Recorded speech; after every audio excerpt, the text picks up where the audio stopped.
Condominium. The word is Latin, meaning joint dominion. The idea is not new.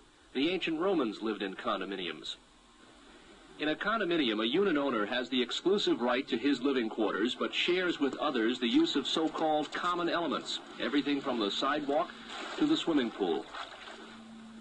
This building doesn't look like an historic landmark, but it is. The Atlantic Cloisters in Boca Raton was Florida's first condominium, the one that started it all just over 20 years ago. The lawyer who drafted those early documents says today he never dreamed condominium living would become so popular. Today, the number of condo units in Florida is fast approaching the 1 million mark. 1 in every 4 Floridians calls a condo home. Dan Rosenbaum, a Fort Lauderdale attorney specializing in condominium law. We're dealing in a society now where we've exhausted so many resources that we've come to the point of view we have to share. And the condominium works because it gives everybody a piece of these resources at the least amount of cost, and more or less does so on a successful day-to-day basis, because people are still buying them, developers are still building. Condos have refashioned the face of South Florida. They hug the shoreline as far as the eye can see. They blanket the suburban landscape. There are golf condos, tennis condos, condos for young adults, condos for retirees. The real estate section of Sunday's newspaper features page after page of condominium ads. Breezy brochures promise a carefree lifestyle. Commercials tell Northerners about the safe, secure world of condominium living. Who convinced 28,000 happy people that nothing compares to the Century Village way of life? Even the names of condos themselves suggest peace and tranquility, though the developers sometimes have trouble coming up with new names. Sunrise Lakes, Phase 2, a place where people of modest means could retire. Artie and Yetta Kay retired to Sunrise Lakes 3.5 years ago. Like many of their neighbors, the Kays came from New York, the Bronx, 290 West 232nd Street, where some of the Kays' friends still live. Larry Pastor remembers his weekly get-togethers with Artie and Yetta. We used to play poker just for a little pastime. And had some coffee and cake and a few drinks, and that was it. The Kays are fairly typical.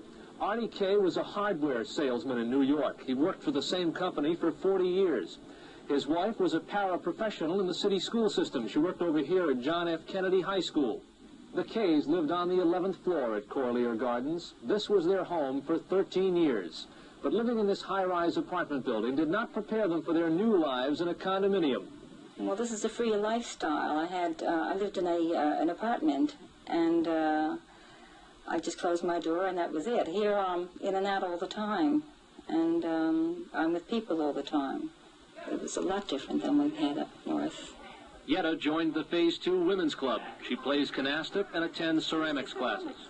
Artie quickly located the card room where daily pinochle games pass the time and provide occasional fireworks. And I didn't bury the jack of all. That's what I did. Clubs, No, I don't bury it. All right, just a minute. How much money do you want to bet? I don't want to bet anything. Double-A's Turner Club? The Kays enjoy their newfound freedom. They dine out most nights at the same local restaurant. You really enjoy it, because you weren't able to do that when you were in the city. And here you can relax and play golf, do whatever you couldn't do actually up north, and more time to do it.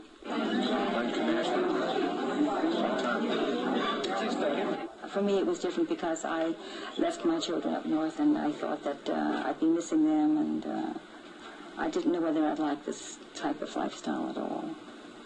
But I'm getting used to it. It's getting better every day. She's really getting to like it. University of Miami psychology professor Ernest Haggard, who studies condominium living, says adjustment problems are common.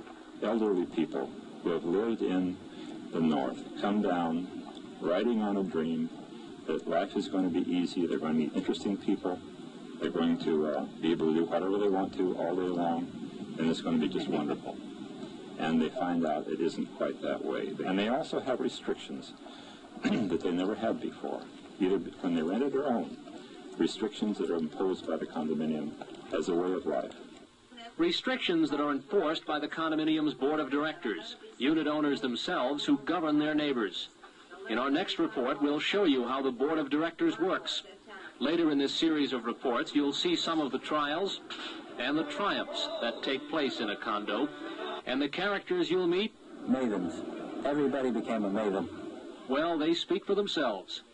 Steve Bousquet, Channel 10 Eyewitness News.